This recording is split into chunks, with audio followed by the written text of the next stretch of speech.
नमस्कार, स्वागत है आपका फिफाना हिंदी क्लासेस के यूट्यूब चैनल पर। और आज की क्लास भी स्पेशली आपकी डिमांड के आधार पर रखी गई है। काफ़ी बच्चों के कमेंट्स आ रहे थे कि भाई एग्ज़ाम है बीए पार्ट सेकेंड ईयर की और हमें मोस्ट क्वेश्चन बताए जाए। कुछ की डिमांड आ रही थी कि भाई हस्तिनापुर और जो अंधेर नगरी नाटक है वो हमें बताए जाए। तो यहाँ पर सबसे पहले तो मैं आपको क्लियर कर देती हूँ कि अपनों ने यहाँ पर 2 क्लास रखी है। फर्स्ट पेपर की अलग है, आज अपन फर्स्ट पेपर करेंगे, उसके बाद पार्ट सेकंड आ जाएगा, उसमें सेकंड पेपर भी अपन कर लेंगे। यहाँ पर सबसे पहले तो मैं आपको बता देती हूँ कि अब ये समय नहीं रहा कि अपन अंधेर नगरी और हस्तिनापुर नाटक पूरा पढ़े। तो जितनी आपको आवश्यकता है और जितना आपके मोस्ट क्वेश्चन पढ़ने से काम चल सकता है वो अपन अब करेंगे। एग्जाम टाइम के समय ये नहीं है कि अपन बहुत बड़ा पढ़े या फिर ज्यादा से ज्यादा पढ़े। जितना पढ़ा है सबसे पहले तो उसका रिवीजन करें ताकि वो तो अपना हो।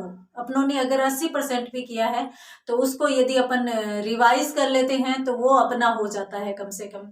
और अब पेपर के बारे में यदि अपन बात करें तो मैं पहले तो आपको कह देती हूँ कि आप सभी रिलैक्स रहिए, फ्री रहिए, कोई टेंशन वाली बात नहीं है। पेपर बहुत ही छोटा आ रहा है, मात्र एक प्रश्न बड़ा करना है और उसके अलावा 7 प्रश्न आपको छोटे करने हैं, 3 प्रश्न आपको मीडियम साइज के करने हैं। तो कोई भी समस्या वाली बात नहीं है। 6 या 7 क्वेश्चन ए पार्ट में करेंगे तो उसमें छोटे छोटे क्वेश्चन होते हैं। हालांकि अपन आज की क्लास में छोटे और जो लघुतरात्मक और निबंधात्मक प्रश्न है उन सभी पर विचार करने वाले हैं। तो किसी भी प्रकार की कोई समस्या नहीं है। पेपर पूरे पर अपन बात करेंगे, चर्चा करेंगे। तो मैं आपको बता देती हूँ कि छोटे प्रश्न तो अपन अभी ये जो चर्चा करने वाले हैं उसमें बीच बीच में आपके सारे के सारे क्लियर हो जाने हैं। लघुतरात्मक प्रश्नों की बात करें तो लघुतरात्मक जो मैं निबंधात्मक प्रश्न बताऊंगी उन्हीं में आ जाएंगे। तो कोई भी समस्या नहीं है। बस आप इन दोनों क्लासेस को बहुत अच्छे से देखिए और पूरी देखिए। समस्या ये आती है कि पूरी आप देखते ही नहीं है, फिर एग्जाम टाइम में आपको समस्या आ जाती है। तो पूरी की पूरी क्लासेस देखिए। मैं यहाँ तक बताऊंगी कि जिस भी जगह से आप पढ़ रहे हैं उस जगह में या उस माध्यम में कौन कौन से प्रश्न महत्वपूर्ण हो सकते हैं वो सारी चीजें भी मैं आपको बताऊंगी।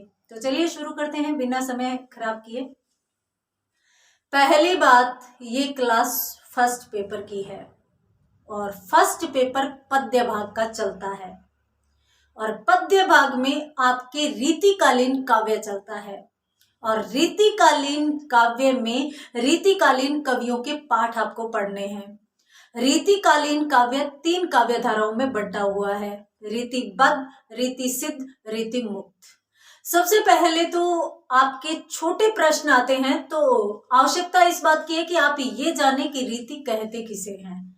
रीति काल की जो 3 काव्य धाराएं हैं वो उनका अर्थ क्या क्या है, उनकी विशेषताएं क्या क्या है।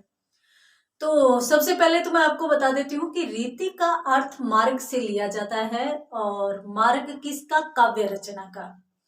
तो वह माध्यम जो काव्य रचना का मार्ग बताए वही रीति कहलाती है।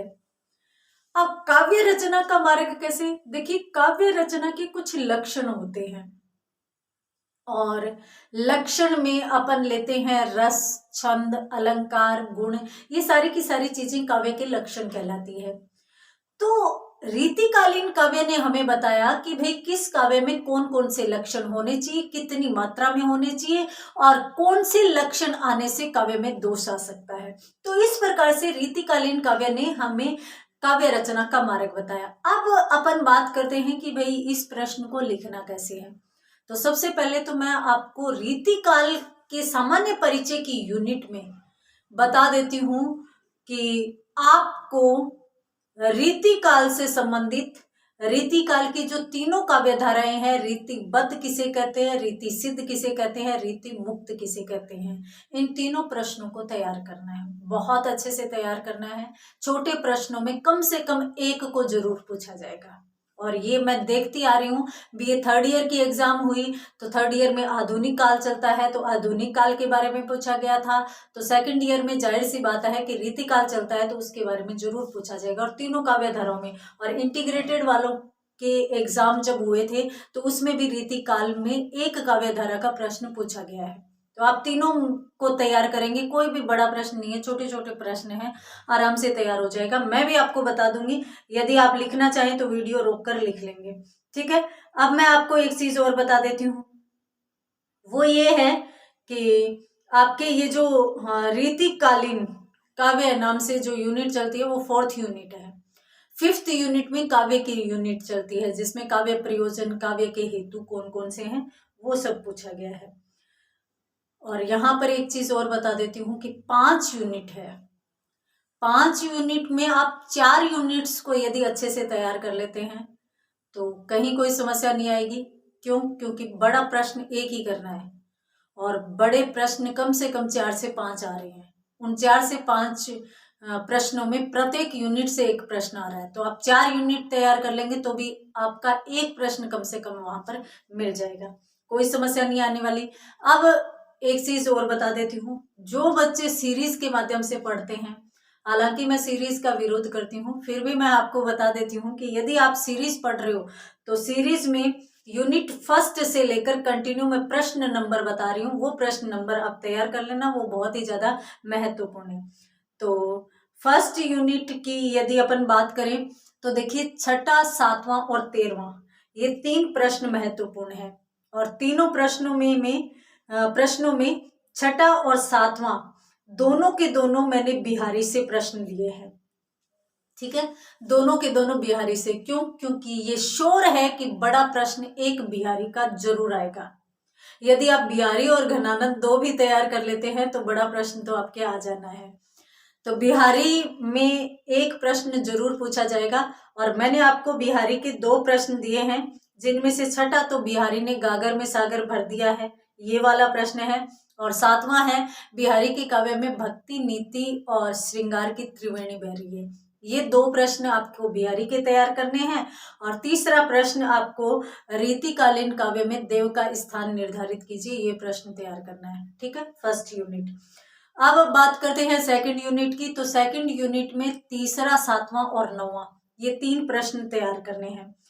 तीसरा प्रश्न जो है वो है पद्माकर का प्रकृति सौंदर्य। ये देखिए, पद्माकर को प्रकृति का कवि कहा जाता है, प्रकृति का सुकुमार कवि तो सुमित्रा नंदन पंत को कहा जाता है, परंतु पद्माकर का प्रकृति चित्रण बहुत ही अच्छा होता है, तो इसलिए उसके प्रकृति चित्रण से संबंधित एक प्रश्न पूछा जा सकता है, वो आप तैयार कर लेंगे। और उसके बाद 7वां प्रश्न में सेनापति ने ऋतु का वर्णन बहुत अच्छा किया है, ये महत्वपूर्ण प्रश्न बनता है। और उसके बाद 9वां प्रश्न में भूषण का प्रश्न है। और भूषण एकमात्र ऐसे कवि हैं रीतिकाल के जो वीर रस में काव्य रचना करते हैं, जबकि रीतिकालीन सभी कवियों ने लगभग श्रृंगार, भक्ति, शांत इन्हीं रसों में काव्य रचना की है। और जो प्रधान रस माना जाता है रीतिकाल का वो श्रृंगार है। हर एक चीज को ध्यान से सुनना है, क्योंकि बीच बीच में मैं जो जो एक्सप्लेनेशन दे रही हूँ, एक्सप्लेन कर रही हूँ, वो सारे के सारे कहीं न कहीं छोटे प्रश्नों के रूप में आ सकते हैं। तो रीतिकाल का प्रधान रस श्रृंगार रस था।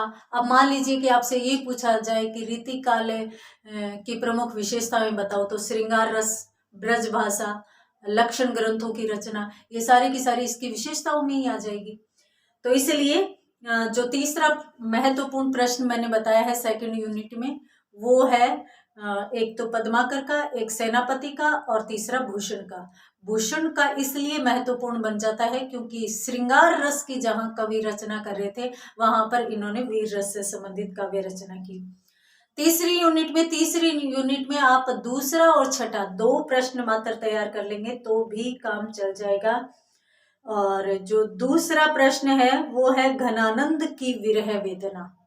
तो घनानंद और सुजान, तो ये तो अपन जानते हैं। तो घनानंद की विरह वेदना का प्रश्न आपको तैयार करना है दूसरा। और छठे प्रश्न की यदि अपन बात करें तो ये संत कवि रज्जब जो थे, रज्जब जी जो थे, ये कबीरदास जी के शिष्य थे, तो इनके काव्य की कौन सी विशेषताएं थी।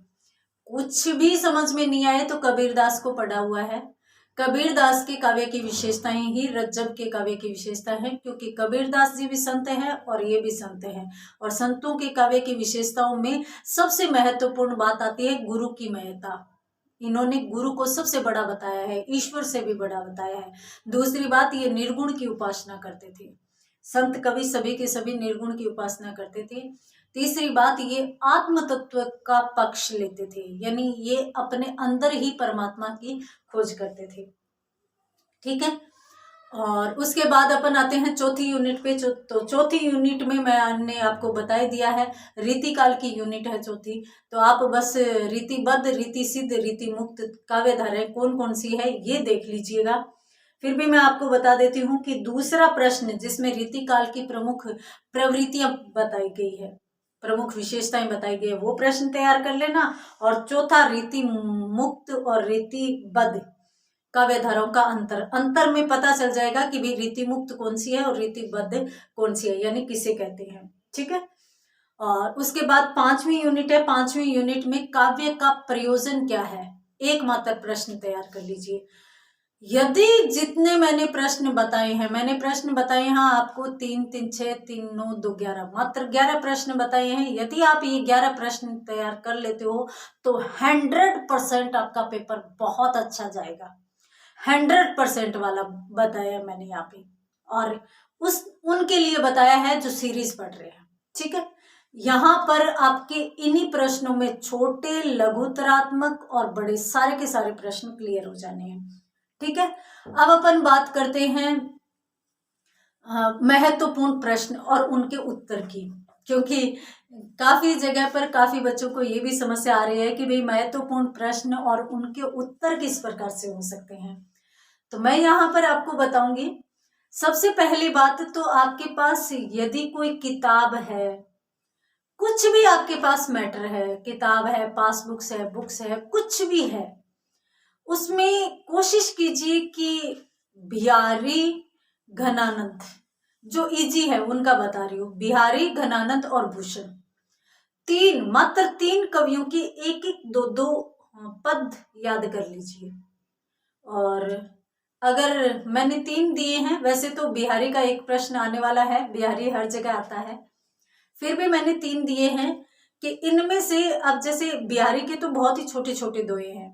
ठीक है, तो बिहारी का दोहा जैसे मेरी भव बाधा हरो, राधा नागरी सोई, जा तन की झाई परे, श्यामो हरित दुती होई, तो ये इनका पद भक्ति में आ जाता है। और उसके बाद नीति व श्रृंगार के पदों में यदि अपन बात करें तो नीति के पदों में इन्होंने लिखा है, स्वार्थु न सुकृतु न श्रीमु वरथा, देखी बेहंग विचारी, बाज पराए पानी परी, तू पंछनी न मारी, ये पद आ जाता है। उसके बाद श्रृंगार की यदि अपन बात करें तो श्रृंगार तो बिहारी के काव्य में भरा पड़ा है, कहत नटत रिझत खिजत, मिलत खिलत लजियात, भरे भवन में करत है नैनन ही सुबात। तो भक्ति, नीति एवं श्रृंगार से संबंधित प्रश्न आ जाए तो आप ये भक्ति से संबंधित दोहे, नीति से संबंधित दोहे और श्रृंगार से संबंधित एक एक दो दो दोहे आप जरूर याद कर लीजिएगा, क्योंकि हिंदी में दोहों के बहुत ही अच्छे नंबर मिलते हैं। ठीक है, मैंने 3 ही कवियों का बताया है, क्योंकि बड़े प्रश्नों में सबसे पहली बात तो बिहारी आ ही जाएगा। 1% यदि नहीं आए तो बिहारी, घनानंद, भूषण, तीनों के 2-2 3-3 आप पद याद कर लीजिए। बड़ा प्रश्न आपका शानदार जाएगा, और इसके साथ साथ छोटा प्रश्न तो जाने ही वाला है, क्योंकि अभी अपन वही करने जा रहे हैं। ठीक है, सबसे पहले मैंने आपको प्रश्न बताया है बिहारी का, तो चलिए अपन बिहारी के प्रश्न को पूरा देख लेते हैं कि भाई किस प्रकार से आपको शुरुआत करनी है, सामान्य परिचय कौन सा होगा, कौन कौन से पॉइंट्स बनेंगे, हर एक चीज मैं आपको बताने जा रही हूँ। देखिए, बिहारी का प्रश्न सबसे पहले अपन वही करेंगे जो अक्सर पूछा जाता है, और पूछा ये जाता है कि बिहारी के काव्य में भक्ति, नीति और श्रृंगार की त्रिवेणी बह रही है, सिद्ध कीजिए या स्पष्ट कीजिए। ये प्रश्न महत्वपूर्ण बनता है और ये अक्सर पूछा जाता है। तो सबसे पहले तो अपन यही प्रश्न तैयार करेंगे। सामान्य परिचय की यदि अपन बात करें तो सामान्य परिचय आप इस प्रकार से लिखेंगे, मैं आपको बता देती हूँ। कोई भी लिखना चाहता है तो वो वीडियो रोक कर लिख सकता है। रीतिकालीन कवियों में कविवर बिहारी का स्थान सर्वोपरि माना जाता है। उन्होंने अपनी सतसई में तत्कालीन सभी साहित्यिक परंपराओं का सम्यक चित्रण किया है तथा उसमें सभी प्रकार के भावों का संयोजन कलात्मक ढंग से किया है। उनके काव्य में जहां एक और श्रृंगार रस की मंदाकिनी प्रवाहित हुई है, वहीं भक्ति, वैराग्य, नीति एवं विनय संबंधी निर्मल भावधाराएं भी प्रवाहित हुई है तथा उनके सम्मिश्रण से सतसई का काव्य स्वरूप अत्यंत मनोरम बन पड़ा है। वस्तुतः बिहारी निम्बार्क संप्रदाय में दीक्षित थे। इस कारण राधा कृष्ण के श्रृंगारिक प्रेम के साथ साथ उन्होंने भक्ति भावना भी व्यक्त की और उसमें मार्मिक अनुभवों का पुट देकर नीतिगत विषयों का स्वाभाविक रूप से समावेश किया। इस प्रकार उनके श्रृंगार में विशेषतः वियोग वर्णन में भक्ति और नीति का समावेश स्वतः हो गया है। अर्थात मूलतः जो कवि है ना बिहारी, वो तो श्रृंगारिक कवि है, परंतु उन्होंने राधा और कृष्ण के प्रेम को शामिल किया है, तो संयोग और वियोग दोनों श्रृंगार के पक्ष आ गए हैं और भक्ति भी आ गई है, क्योंकि राधा कृष्ण की भक्ति इन्होंने की है और इसके साथ साथ नीति संबंधी पद भी आ गए हैं। ठीक है, ये आपको सामान्य परिचय देना है। सामान्य परिचय में यदि फिर भी कुछ समझ में नहीं आई, ये आप लिख लेंगे, ये आप ज्यों का त्यों लिख देंगे और अगर एक दो चीजें और जोड़ना चाहें तो आप ये भी लिख सकते हैं कि बिहारी एकमात्र रीति सिद्ध कवि माने जाते हैं। ये बात भी पूछी जा सकती है कि रीति सिद्ध परंपरा किसे कहते हैं और इसके कवियों के नाम बताइए। तो बिहारी रीति सिद्ध परंपरा के कवि हैं, एकमात्र ऐसे कवि जो अपनी एकमात्र ग्रंथ, अपनी एकमात्र रचना के आधार पर प्रसिद्ध हुए हैं और इनकी एकमात्र रचना थी बिहारी सतसई, जिसमें 713 दोहे माने जाते हैं। ठीक है, अब अपन बात करते हैं आगे प्रश्न में पॉइंट्स की। तो जाहिर सी बात है कि भक्ति, नीति और श्रृंगार पूछा गया है, तो यही 3 बड़े पॉइंट बनेंगे। बिहारी के काव्य में श्रृंगार वर्णन, बिहारी के काव्य में भक्ति वर्णन, बिहारी के काव्य में ये नीति वर्णन, ये 3 बड़े पॉइंट बनेंगे और उनमें अपन देखने जा रहे हैं सबसे पहले बिहारी के काव्य में श्रृंगार वर्णन। इसमें किस प्रकार से लिखेंगे तो मैं उत्तर बताने जा रही हूँ, वो आप देख लो। बिहारी ने अपने काव्य में श्रृंगार रस की प्रचलित परंपरा के साथ मौलिक तत्वों का भी समावेश किया है। उन्होंने अपने पूर्ववर्ती विद्यापति एवं सूरदास से सूक्ष्म चित्रों की प्रेरणा ग्रहण करके श्रृंगार के संयोग एवं वियोग दोनों पक्षों का सुंदर चित्रण किया। इसी कारण उनकी सतसई की गणना श्रृंगार रस के सर्वश्रेष्ठ ग्रंथों में की जाती है। इसी कारण उनकी सतसई की गणना श्रृंगार रस के सर्वश्रेष्ठ ग्रंथों में की जाती है। उनकी इस वैशिष्ट्य को लेकर विद्वत समाज में निम्नलिखित दोहा प्रचलित है। उनके लिए कहा जाता है, क्या कहा जाता है, ये एक दोहा है, मैं धीरे धीरे बोल रही हूं, लिखना चाहें तो लिख लेंगे। जो कोई रस रीति को समझा चाहे सार पढ़े बिहारी सतसई कविता को श्रृंगार। ये दोहा है, ये आप इसमें यहाँ पर लिखेंगे। उसके बाद एक लाइन और लिखेंगे, बिहारी सतसई में श्रृंगार के दोनों पक्षों से संबंधित पर्याप्त सामग्री मिलती है, यहाँ उनका अपन तात्विक विवेचन करने जा रहे हैं। इस प्रकार से आप लिखेंगे और उसके बाद 2 पॉइंट बनेंगे श्रृंगार के अंदर, एक संयोग श्रृंगार का और एक वियोग श्रृंगार का। इनका अपने को अलग अलग देना है।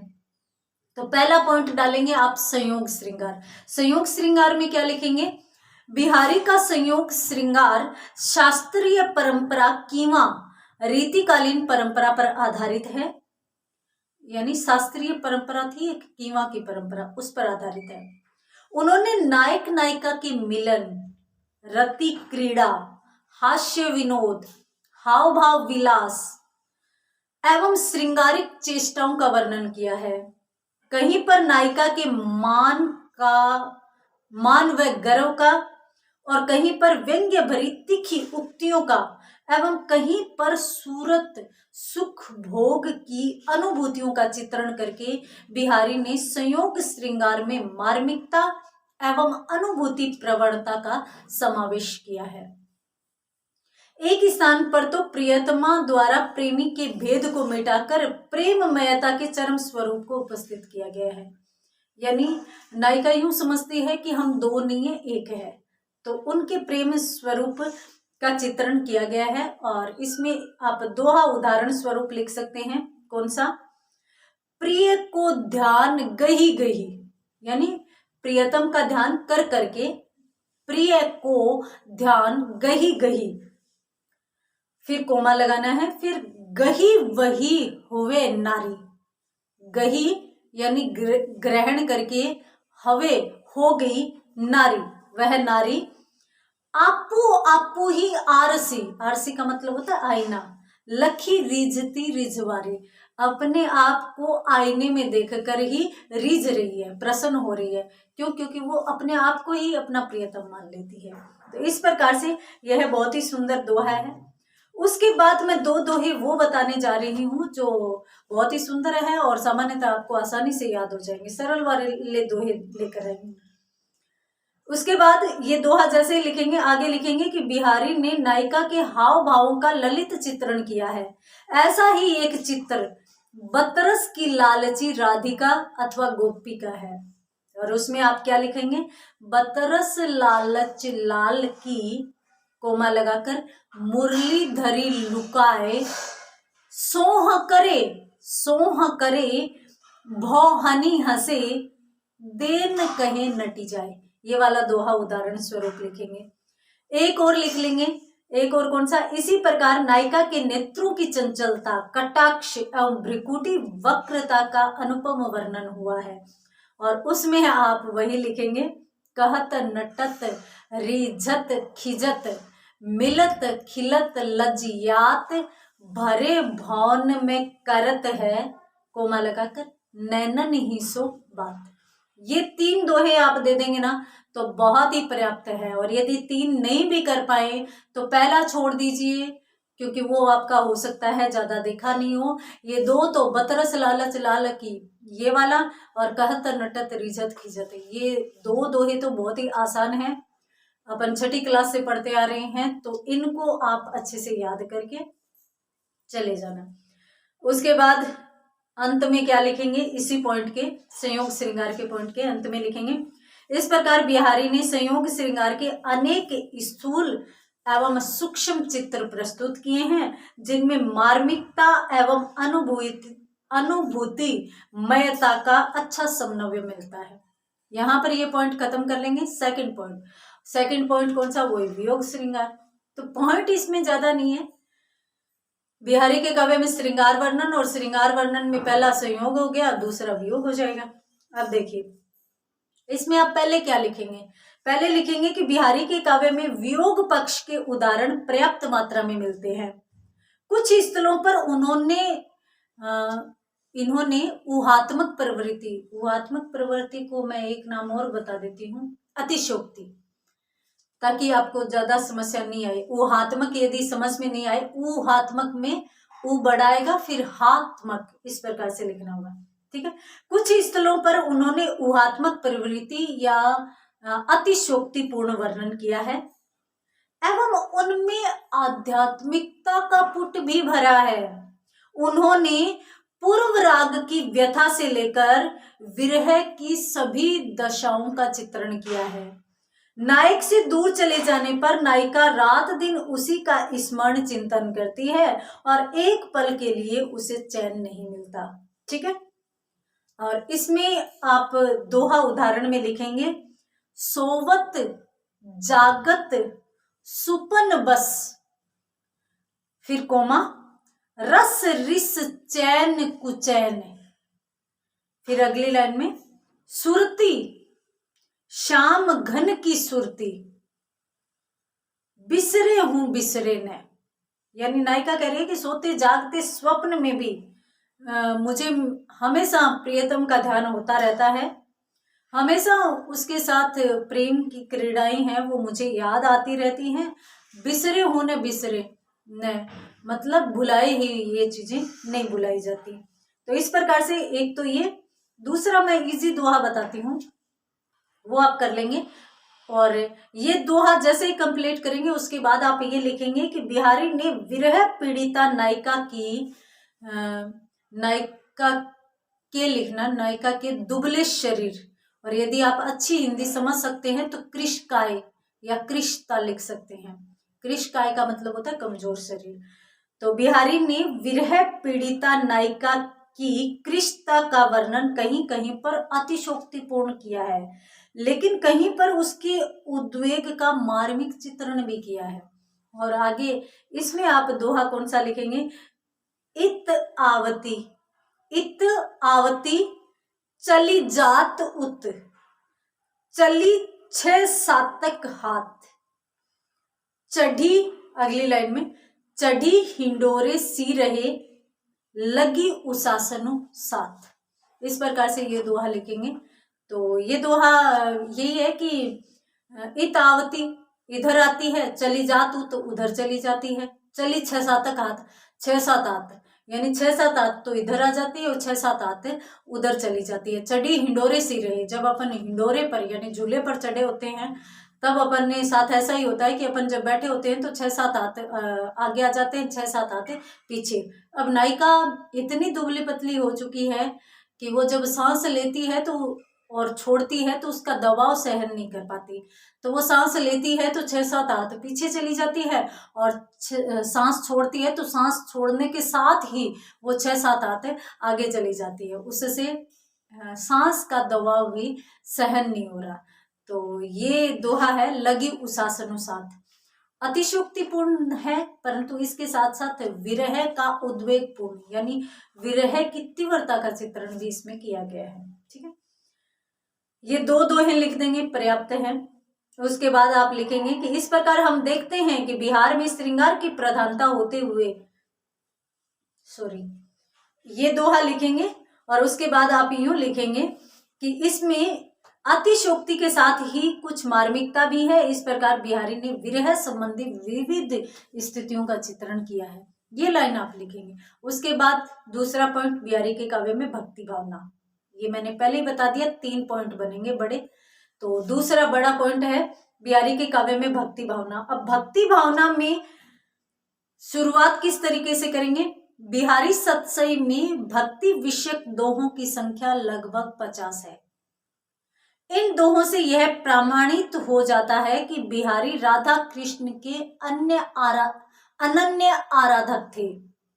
उन्होंने अधिकांश दोहों में अपने आराध्य के प्रति सख्य भाव की भक्ति प्रकट की है, यानी भगवान को सखा मानकर भक्ति की है और मधुर उपालंभ दिए हैं। बिहारी निम्बार्क संप्रदाय में दीक्षित थे, इसी कारण श्री कृष्ण की कृपा पाने के लिए उन्होंने उनकी प्राणेश्वरी राधा की अनेक दोहों में मधुर स्तुति की है।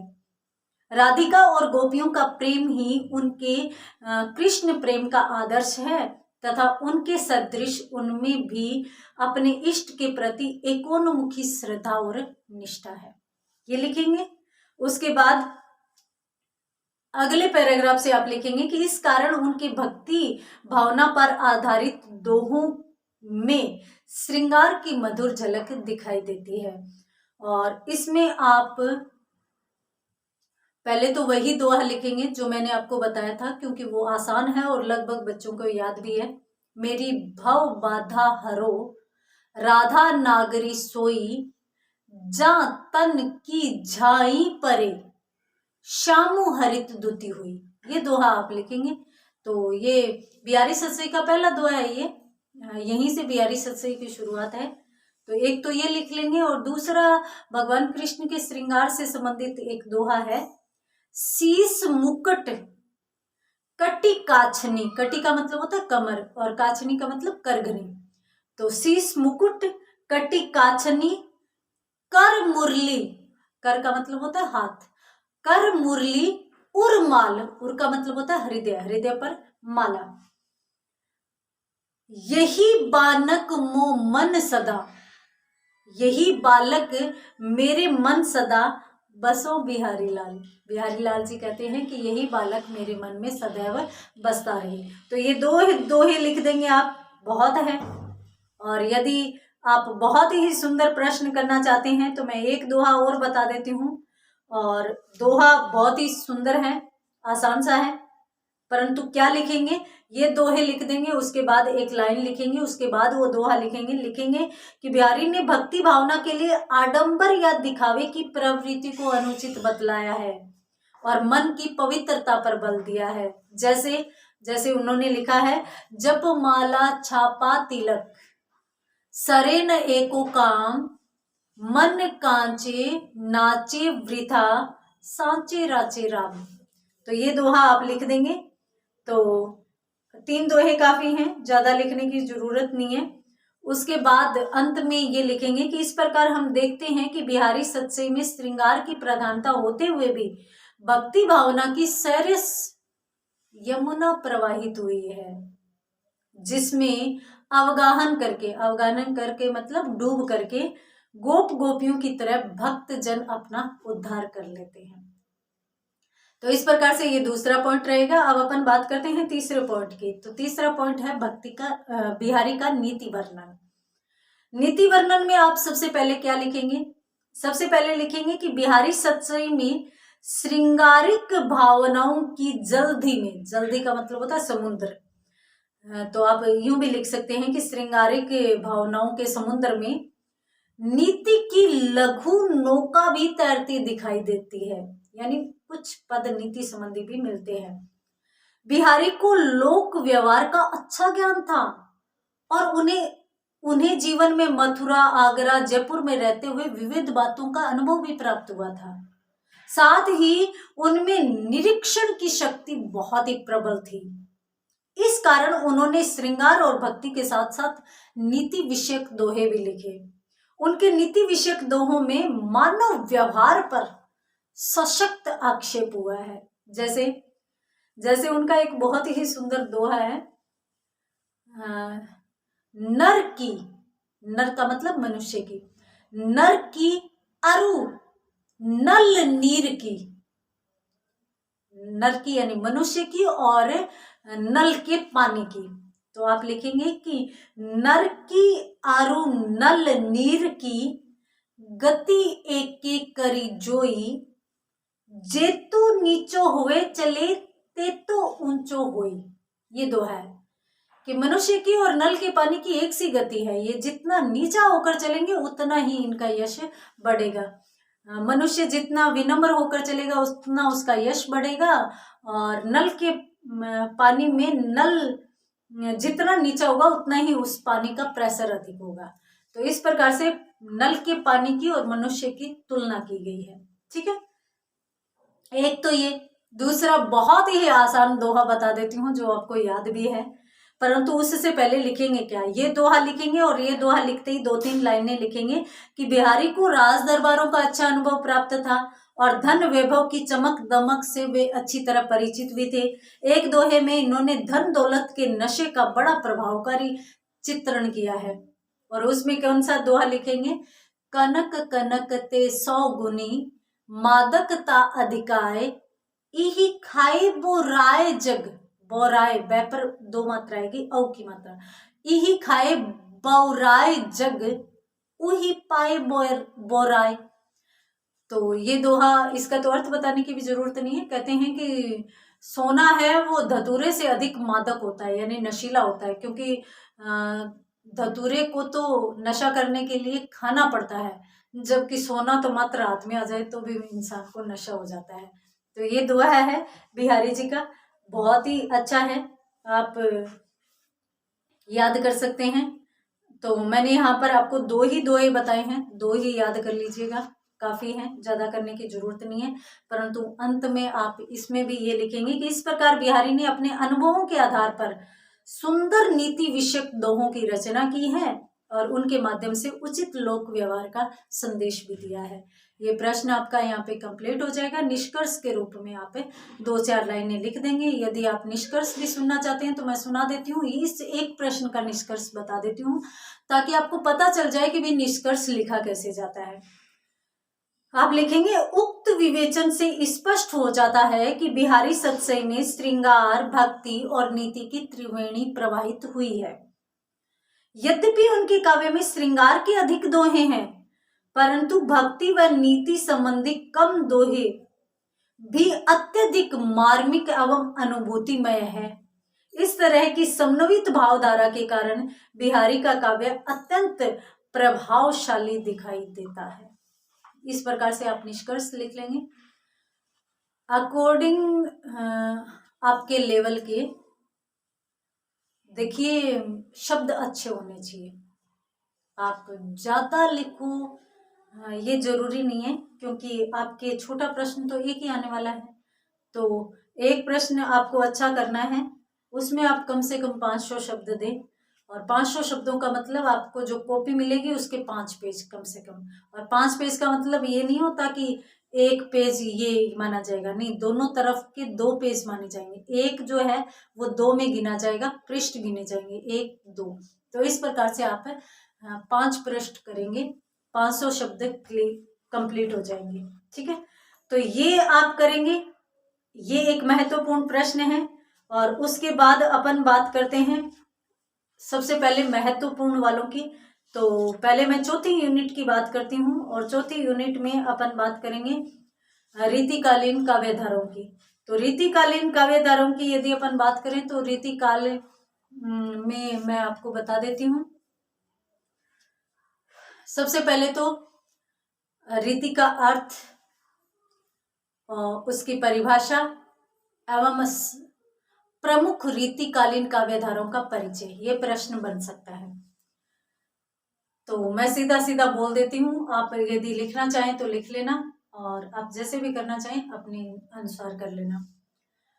रीति का शाब्दिक अर्थ मार्ग से लिया जाता है, अर्थात वह काव्यधारा जो काव्य लिखने का मार्ग बताती हो रीतिकालीन काव्यधारा कहलाई। रीतिकाल में प्रमुख रूप से 3 प्रकार का काव्य रचा गया, जिसको 3 नामों रीति सिद्ध, रीतिबद्ध, रीति मुक्त से जाना गया। ठीक है, उसमें 1 नंबर लगाओगे रीतिबद्ध काव्यधारा। तो रीतिबद्ध काव्यधारा में उन सभी ग्रंथों को शामिल किया जाता है जिन्होंने लक्षण ग्रंथों की रचना की, अर्थात काव्य रचना का सिर्फ और सिर्फ मार्ग बताया, जिसमें प्रतिनिधि कवि आचार्य केशवदास माने जाते हैं। ठीक है, ये लिखेंगे। और दूसरी जो काव्यधारा है 2 नंबर पॉइंट लगाएंगे, उसमें रीति सिद्ध। तो वे कवि जिन्हें लक्षण ग्रंथों की रचना का ज्ञान था, परंतु उन्होंने जानबूझकर लक्षण ग्रंथ नहीं लिखे, ज्ञान होने के कारण उनके काव्य ग्रंथों में सामान्यतः लक्षण आ गए, इसलिए उनको रीति सिद्ध काव्यधारा के कवि कहा जाता है। और इसमें प्रतिनिधि कवि कविवर बिहारी है, ये दूसरा हो जाएगा। तीसरा पॉइंट बनेगा रीति मुक्त काव्यधारा। तो रीति मुक्त काव्यधारा में आप लिखेंगे कि वे कवि जिन्होंने परंपरा से हटकर काव्य रचना की, जिनको लक्षण ग्रंथों का और बनी बनाई परिपाटी का कोई मतलब नहीं था, इन्होंने स्वच्छंद रूप से अपने हृदय में जो आया उन्हीं अनुभूतियों का काव्य में चित्रण किया। और इस प्रकार के ग्रंथ रचने वालों में प्रतिनिधि कवि माने जाते हैं घनानंद। ठीक है, इस प्रकार से ये आप लिखेंगे। एक प्रश्न बनता है कॉमन प्रश्न चौथी यूनिट का ही, कि ये रीति काल की प्रमुख प्रवृत्तियों। अब प्रवृत्तियां नाम आ जाए, चाहे विशेषता नाम आ जाए, चाहे काव्यगत विशेषता लिख दे, बात एक ही होगी, ये शब्दावली चेंज है। तो आपको प्रश्न यूं पूछ लिया जाए कि रीतिकालीन काव्य की प्रमुख विशेषताएं बताइए, तब आप किस प्रकार से प्रश्न करेंगे। देखिए, ये प्रश्न बड़ा भी आ सकता है, छोटा भी आ सकता है। और पीछे जो इंटीग्रेटेड की एग्जाम हुई थी उसमें बड़ा भी और छोटा भी दोनों प्रश्न आए थे, और काफी जगह पर आए थे ऐसे। अगर अपन बात करें फाइनल ईयर की बात करें, सेकंड ईयर की बात करें, इंटीग्रेटेड वालों की बात करें, फर्स्ट ईयर की बात करें, तो उनमें ना जैसे कबीर है तो कबीर का छोटा भी आ गया और बड़ा भी आ गया, इस प्रकार से प्रश्न आए थे। तो इसमें बड़ा और छोटा दोनों आ सकता है। तो रीतिकालीन काव्य की प्रमुख विशेषताओं में यदि मैं बताऊं तो सबसे पहले तो श्रृंगार रस की प्रधानता, और इसमें आप लिखेंगे कि रीतिकालीन लगभग कवि कवि राजा के दरबारों में रहते थे और अपने आश्रयदाताओं की प्रशंसा करने के लिए वो वीर एवं श्रृंगार रस का सहारा लेते थे, और उनमें भी सर्वाधिक चित्रण उन्होंने श्रृंगार रस में किया। तो रीतिकालीन काव्य ग्रंथों की महत्वपूर्ण विशेषता मानी जाती है कि इसमें श्रृंगार रस की प्रधानता थी। ठीक है, ये रीतिकालीन काव्य की विशेषता। दूसरी, ब्रज भाषा। तो ब्रज भाषा में आप इस प्रकार से लिखेंगे कि रीतिकालीन काव्य अधिकतर ब्रज भाषा में रचा गया। हालांकि इससे पहले जो भक्ति काल था उसमें ब्रज और अवधि दोनों भाषाएं काव्य भाषा के रूप में प्रचलन में थी, परंतु रीति काल तक आते आते कवियों ने मधुर भाषा ब्रज भाषा को ही अपना माध्यम बनाया और उन्होंने अपनी बातें ब्रज भाषा में कहना ज्यादा उचित समझा। तीसरी विशेषता की यदि अपन बात करें तो प्रकृति चित्रण। तो रीतिकालीन, इसमें लिखेंगे रीतिकालीन कवियों ने प्रकृति का आलंबन व उद्दीपन दोनों ही रूपों में चित्रण किया। इन्होंने नायक नायिका भेद के चित्रण में प्रकृति चित्रण का प्रमुख रूप से सहारा लिया, ये करेंगे। और उसके बाद आप लिखेंगे लक्षण ग्रंथों की रचना। तो इसमें आप लिखेंगे कि रीतिकालीन अधिकतर कवि आचार्यत्व की प्राप्ति की होड़ में लगे हुए थे और आचार्यत्व को पाने के लिए उन्होंने अधिक से अधिक लक्षण ग्रंथों की रचना की। लक्षण ग्रंथों में दो प्रकार के ग्रंथ रचे गए।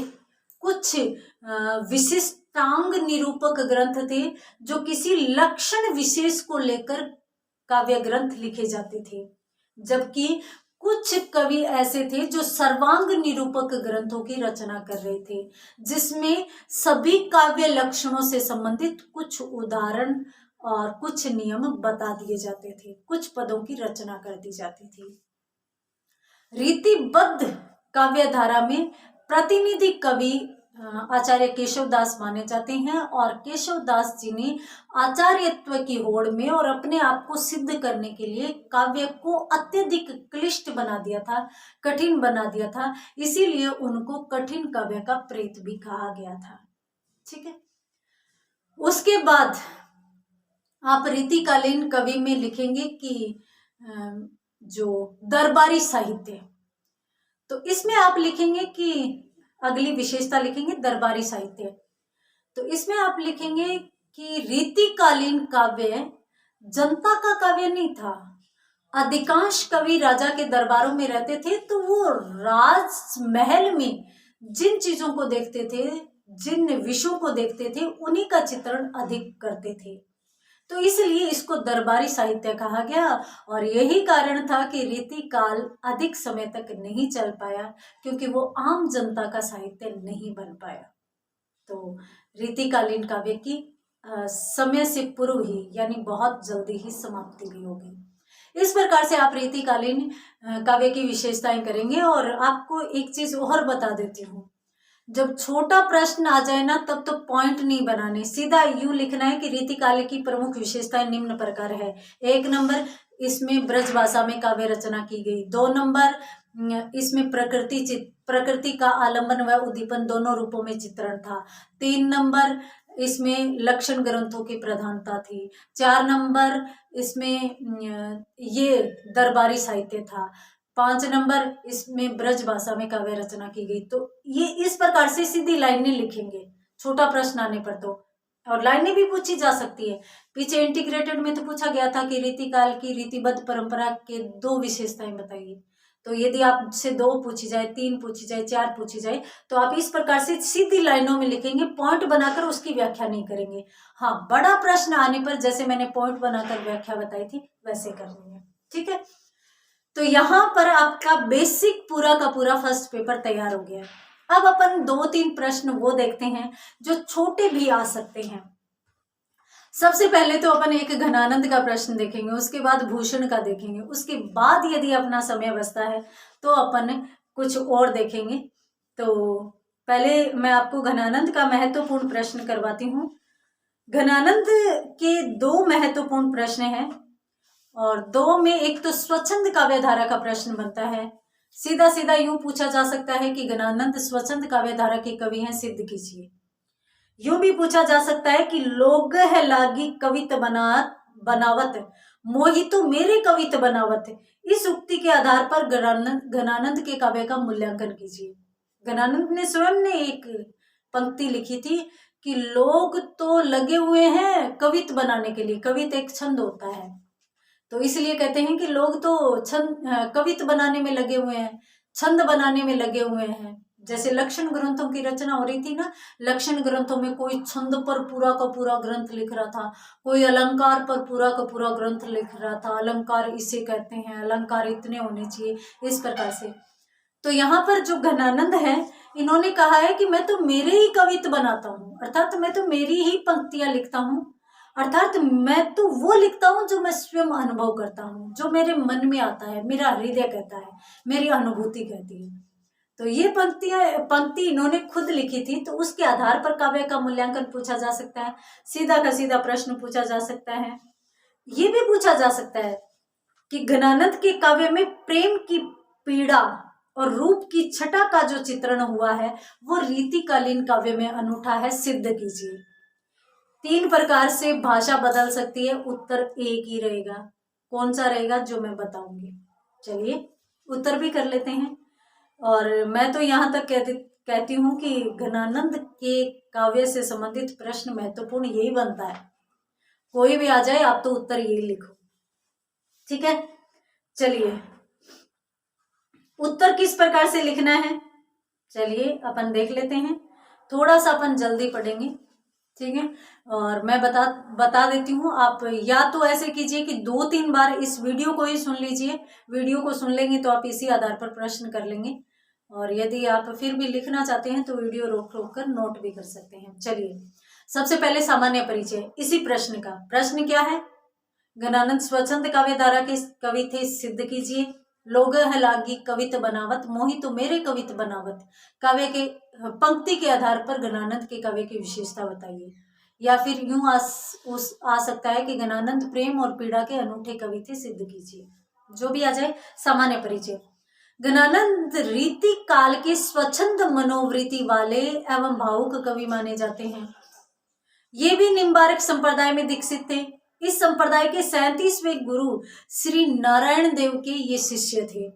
इस संप्रदाय में द्वैताद्वैत दर्शन में विश्वास किया गया। काफी दर्शन है, द्वैतवाद है, द्वैताद्वैत है, अद्वैत है, तो ये द्वैताद्वैत से संबंधित थे। और सखी भाव की भक्ति को प्रधानता देते थे। घनानंद यद्यपि रीतिकाल के कवि थे, परंतु उन्होंने काव्य शास्त्रीय नियमों और बंधनों को स्वीकार नहीं किया।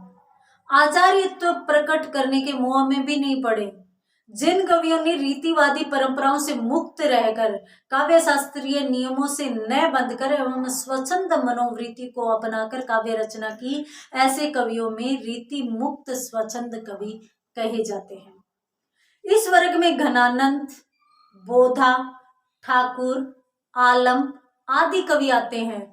इन चारों को याद रखिए। प्रश्न में छोटा प्रश्न ये भी पूछा जाता है कि प्रमुख रूप से प्रश्न इस प्रकार से आ सकता है कि 2 रीति मुक्त कवियों के नाम बताइए। मैं आपको 4 बता रही हूँ, घनानंद, आलम, बोधा, ठाकुर, ये रीति मुक्त कवि है। छोटा प्रश्न आ सकता है।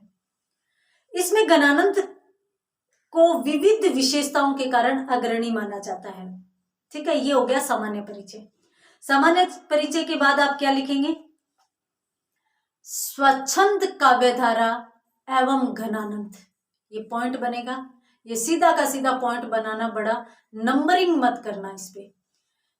अपन यहाँ पर ये हेडिंग डाल रहे हैं कि स्वच्छंद काव्यधारा एवं घनानंद, फिर इसमें पॉइंट बनेंगे आगे। चलिए इसमें क्या लिखेंगे, घनानंद रीति मुक्त एवं स्वच्छंद काव्यधारा के अग्रणी कवि माने जाते हैं। इनके काव्य में इस काव्यधारा की सभी विशेषताएं दिखाई देती है। इस धारा के कवियों में प्रेम पीर के अनुरूप मार्मिक भावानुभूतियों के दर्शन हो जाते हैं। इसी विशेषता के प्रमाण स्वरूप घनानंद ने यह कथन कहा था, लोग लोग है लागी कवित बनावत, मोहित तो मेरे कवित बनावत। ये लिखेंगे, अर्थात अन्य कवि अपनी अनुभूति के अभाव में बौद्धिक परिश्रम करके कवित बनाते हैं, अर्थात छंदों का निर्माण करते हैं, परंतु स्वच्छंद काव्यधारा के कवि तो आत्मिक प्रेम पीर के भाव से पूर्ण रूप से सराबोर रहते हैं। इस कारण उनकी काव्य रचना अपने ही अपने अंदर गुंथी हुई है। अतः कवि घनानंद का अपने संबंध में यह कहना बिल्कुल सत्य है। यहाँ उनकी स्वच्छंद काव्य चेतना की विविध विशेषताओं का वर्णन किया जा रहा है, जो निम्न प्रकार है।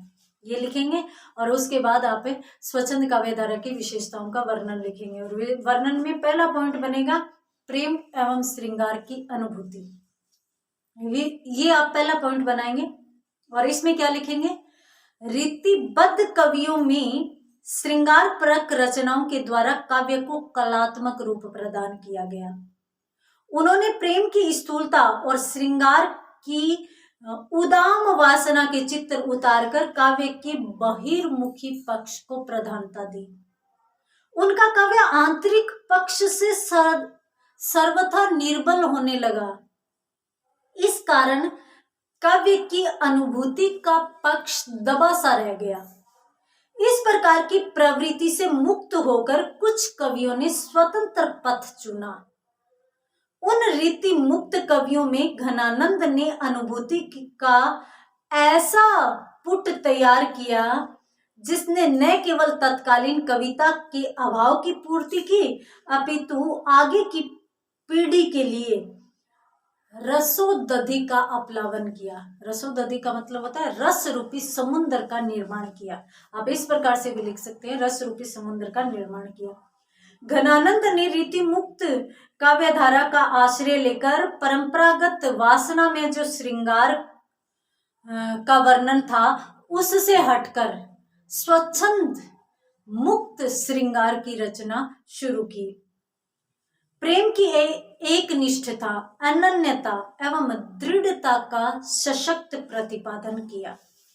उसके बाद आप इतना लिखेंगे और उसके बाद ये लिखेंगे कि घनानंद ने स्पष्ट, अगले पैराग्राफ से लिखेंगे कि घनानंद ने स्पष्ट कहा है कि प्रेम का मार्ग बुद्धि के टेढ़ेपन से नहीं, हृदय की शुद्धता, सरलता एवं निष्कपटता से निर्मित होता है। और फिर उन्होंने उदाहरण रूप में यहाँ पर आपको उदाहरण रूप में लिखना है, घनानंद का ही पद है वो लिखना है, अति सुधो स्नेह को मार्ग है जहां नेकू, माने बिल्कुल भी, जहां नेकू सयानप बांक नहीं। तीसरी लाइन में, तहां सांचे चले तजी आपुन पो, झिझके कपटी जे निशांक नहीं। इसमें कहा गया कि प्रेम का जो मार्ग है वो बिल्कुल सीधा है, यानी सीधे लोग ही इस पर चल सकते हैं। वो लोग नहीं चल सकते जो कपट करते हैं, जो बुद्धि लगाते हैं, वो प्रेम के मार्ग पर कभी भी नहीं चल सकते। ये बात इसमें कही गई है, ठीक है। उसके बाद आगे आप लिखेंगे, इसी कारण घनानंद को प्रेमानुभूति की प्रक्रिया में बुद्धि को दासी और प्रीति को रानी बताया गया है। इन्होंने कहा था कि बुद्धि तो दासी है, रानी तो प्रेम है। तो उन्होंने क्या लिखा था, एक पंक्ति है इनकी, रिझी सुजान सची पटरानी, बंची बुद्धि बावरी हुए करीदासी। ये आप पंक्ति लिखें तो लिखें, नहीं लिखें तो भी कोई जरूरत नहीं है। आप उतना सा वर्णन करेंगे, वो पद लिखेंगे और पद में पद लिखकर आप छोड़ देंगे, दूसरा पॉइंट डालेंगे। दूसरा पॉइंट क्या है? हार्दिक अनुभूतिमय भावधारा, ये सेकंड पॉइंट बनेगा इसमें। और इसमें क्या, हार्दिक का मतलब हृदय से, अनुभूति का मतलब जो अनुभव किया गया, भावधारा वही उसमें लिखा गया। तो इसमें क्या लिखेंगे आप? गणानंद ऐसे कवि थे जो प्रेम की हार्दिक अनुभूतियों को अपने काव्य में व्यक्त करना चाहते थे और उसी को कवित्व की श्रेष्ठ उपलब्धि मानते थे। उनकी बुद्धि में बौद्धिक व्यायाम कविता के साथ एक धोखा था और उससे वासना का नग्न रूप प्रकट हो रहा था। अतः उन्होंने स्पष्ट कहा था कि प्रेम का मार्ग सीधा है और सबसे ऊंचा है। तो गणानंद के काव्य में हर जगह ये प्रकट हुआ है कि अनुभूति में प्रेम की ही श्रेष्ठता है। अन्यत्र एक जगह वे एक सवैये में बुद्धि नेत्र से प्रेम व्यापार करने वालों पर आक्षेप करते हैं और कहते हैं कि बुद्धि के आधार पर प्रेम कथन पानी को मथने के समान असफल है। जो व्यक्ति ऐसा करता है वह प्रेम की वास्तविकता से अज्ञात, हृदय से जड़ और प्रेम का थोथा निर्वाह करते हैं। वो कहते हैं कि जो प्रेम में बुद्धि लगाते हैं ना, बुद्धि का बांकपन लगाते हैं, दिमाग लगाते हैं, वो तो प्रेम के साथ पानी को मथने वाला काम करते हैं। पानी को मथने से कभी मक्खन आता है क्या? तो वो असफल प्रयास है, ये लिखेंगे। उसके बाद तीसरा पॉइंट लिखेंगे, वेदना एवं विषाद की तीव्रता। आप सीधे वेदना की तीव्रता भी लिख सकते हैं। इसमें लिखेंगे कि गणानंद ने अपने काव्य में विवरणात्मक वर्णन को अधिक महत्व दिया है। यह विवरण जहां वस्तु सत्य है वहां भाव सत्य है, किंतु उनका विवरणात्मक वर्णन बहुत अधिक व्यक्तिगत और भावना प्रधान है। उनके अनुसार विषाद या वेदना का प्रतिनिधित्व करने वाला काव्य ही सर्वोत्कृष्ट काव्य है। इसलिए उन्होंने अपने काव्य में रीतिबद्ध काव्य शास्त्रीय नियमों की अवहेलना करते हुए उक्ति वैचित्र्य, अलंकृत भाषा एवं चमत्कार विधान को कोई महत्व नहीं दिया है। उन्होंने स्पष्ट लिखा है, क्या लिखा है? यहां पर आप एक पद लिख सकते हैं, समझी समझी बातें बोलिबो न काम आवे। दूसरी लाइन में, छावे घन आनंद न जो लो नेह बोरई। ये दोहा लिखेंगे। उसके बाद इसका अर्थ क्या है? अर्थात समझ समझ कर बात करना तब तक कार्य सिद्धिदायक नहीं होता जब तक कि नेह बोरई हृदय पर नहीं छा जाता है। विरह वेदना की अनुभूति को हृदय के साक्षात्कार का विषय बतलाते हैं, ये लिखेंगे। अगला पॉइंट है भाषा सौष्ठव। उन्होंने भाषा किस प्रकार की रखी है, तो वो भी उनकी लक्षण ग्रंथकार जो थे ना, रीतिबद्ध कवि, उनके अनुसार नहीं थी। इन्होंने सरल सपाट बयानी को अपनाया था। तो इसमें क्या लिखेंगे आप? गणानंद ने अक्षर के महत्व का प्रतिपादन करके भाषा सौष्ठव को भी स्वीकारा है, क्योंकि अक्षर ही हृदय को छलने वाला है और उसे तृप्त करने वाला भी वही है। यद्यपि अक्षर सत्य से दूर है, तथापि अक्षर ही उस सत्य का परिचय करवाता है और भाव मग्न होकर अक्षर की गति जानने पर तत्वबोध हो जाता है।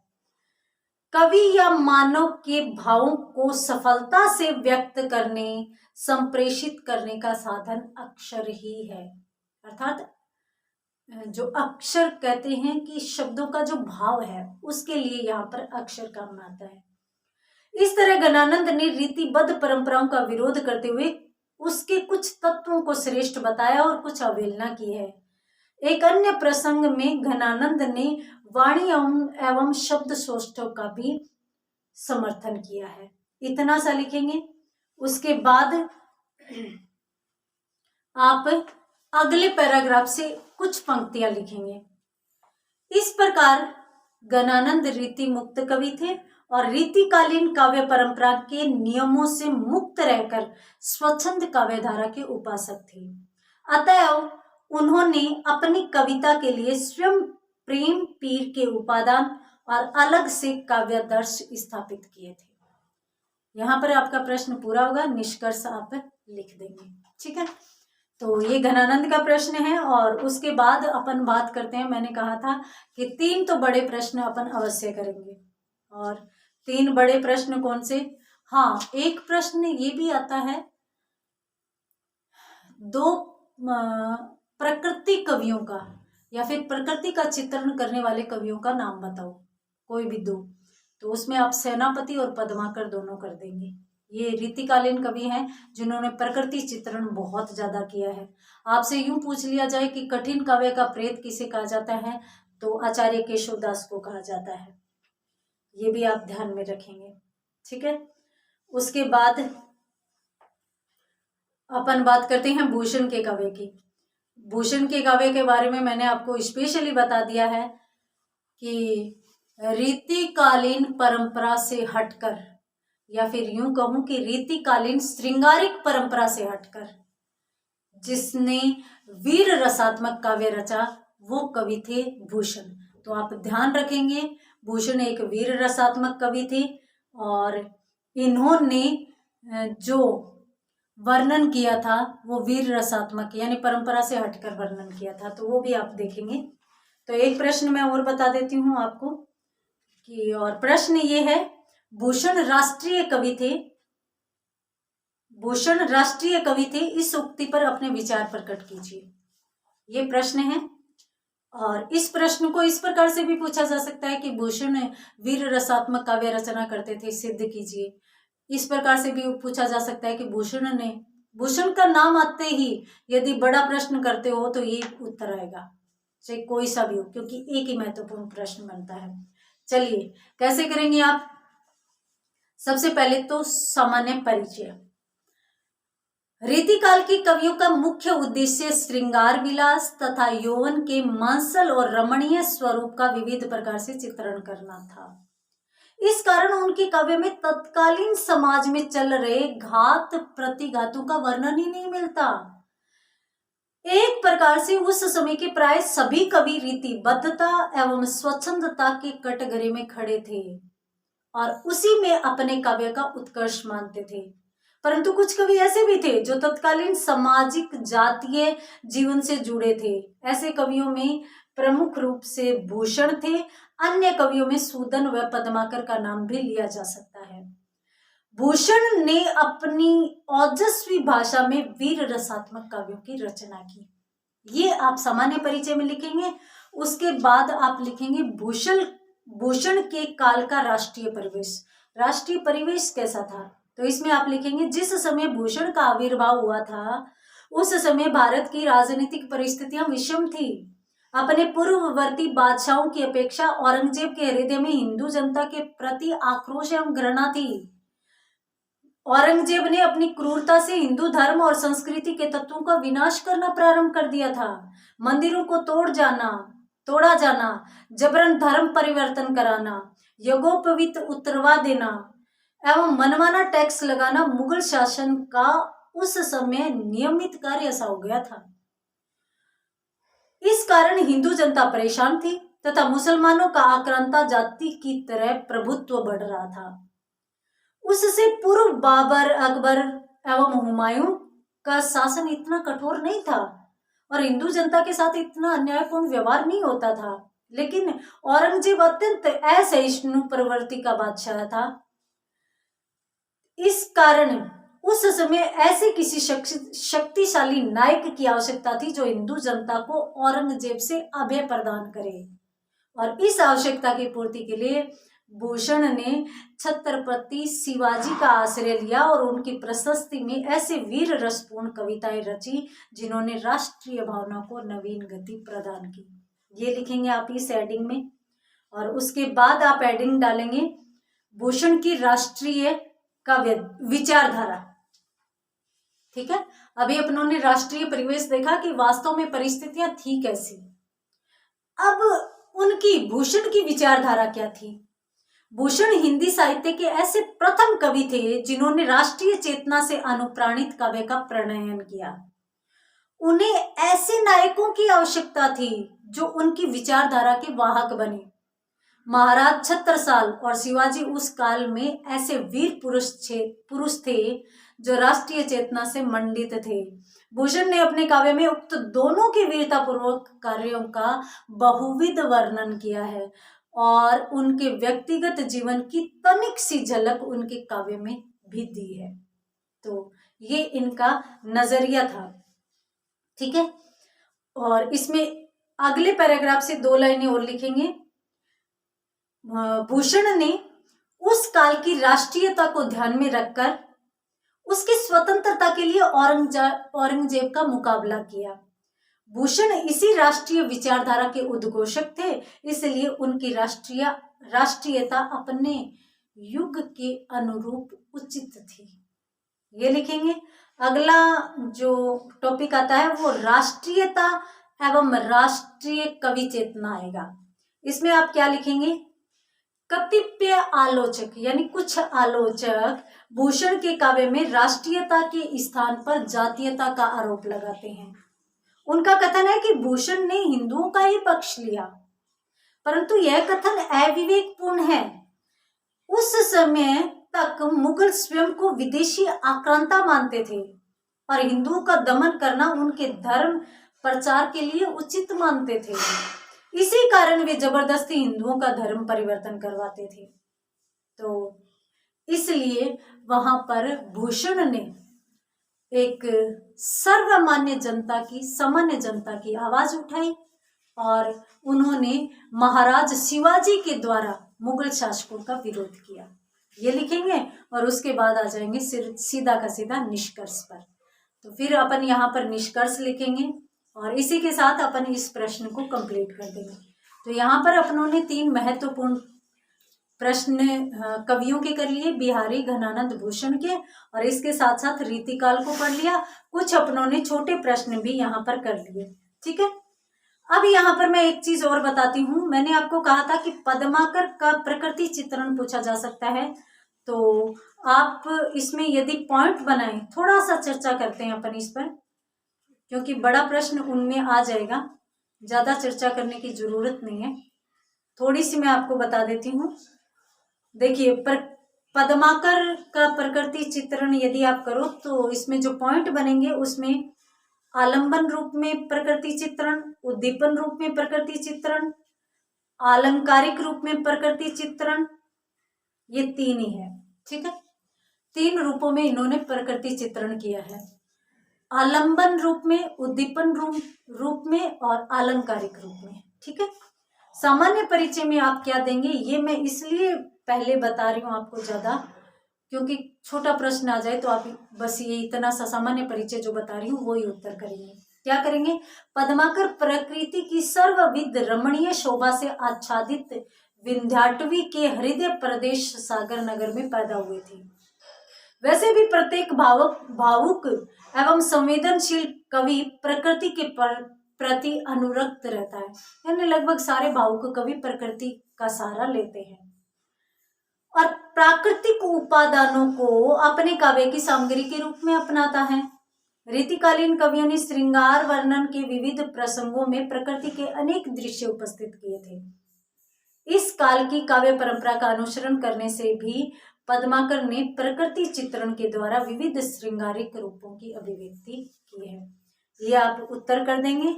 और उसके बाद अपन एक प्रश्न के पॉइंट और देख लेते हैं, और वो कौन से हैं? सेनापति। तो सेनापति के प्रश्न के पॉइंट और देख लेते हैं। क्यों? छोटे प्रश्न के लिए, बड़े प्रश्न के लिए जरूरत नहीं है।